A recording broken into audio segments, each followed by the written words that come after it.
So tropical Victorian, we're moving then from the Georgian period and we're getting into the Victorian period. Things don't change very much indeed. The drains are in the center of the street, and all the streets. And there's a fantastic thing if you read about healthcare in Dominica when they're changing from the center to the side. Of course, they're changing to the side because motor cars are being introduced. But when you were riding on a horse, all the drainage and stuff was coming out of your house, it could flow down into that central drain. So this is Cork Street.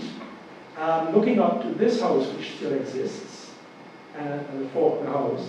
And this house close by, fantastic, owned by the Reveres, full of tragedy, because in 1957 there was one of these terrible fires that swept through Rosa from New Peonies. Luckily the Peonies buildings were not damaged, but it swept from there and burnt the Miss Reveres. There were these three large women upstairs that house, and they could not get down. They were screaming, and the crowds outside. It was in the day, and poor ladies, they all got burnt to death.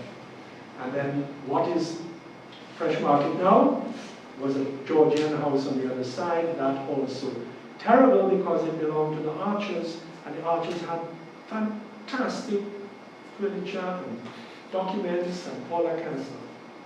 Gone. And that's the story of Dominica as well. Documents burning. So this house is called Faulkner House. Now, here is somebody, man. Once again, I come across these people, man, they are so dynamic. We should be teaching about them day in, day out. Who knows? Who cares about George Charles Faulkner?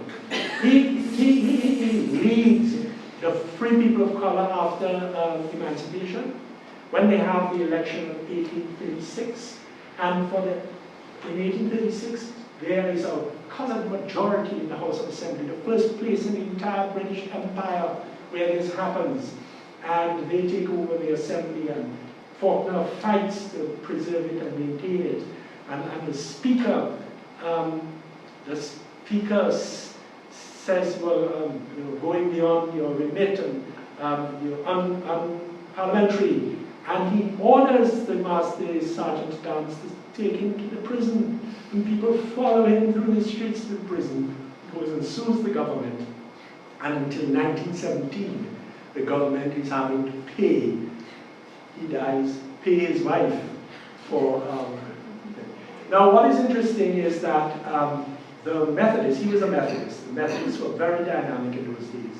But the Methodists were buried in the upper slopes of the Anglican cemetery because it was considered to be the cemetery of the state, and the Methodist Church was in effect a branch of the Anglican Church.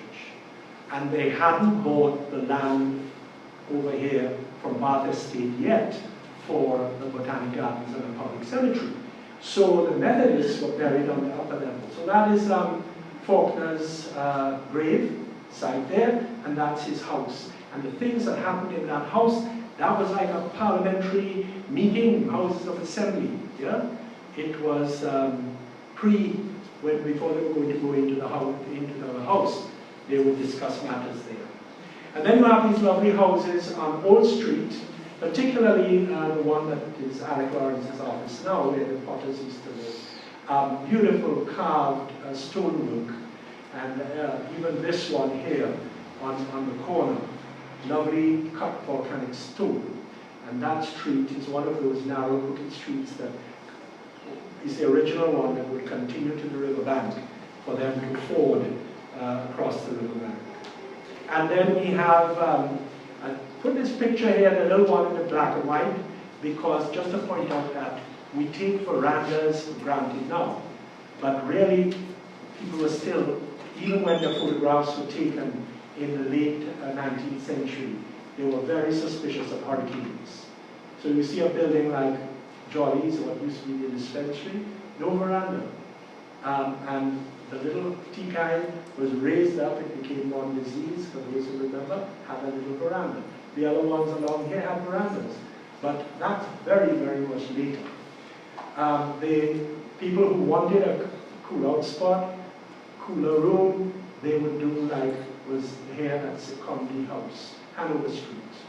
Interesting thing about Secondi, besides the design, is that it was owned by a Christian family, and one of them went across to he emigrated to Ghana, and he was leading light in the town of Secondi.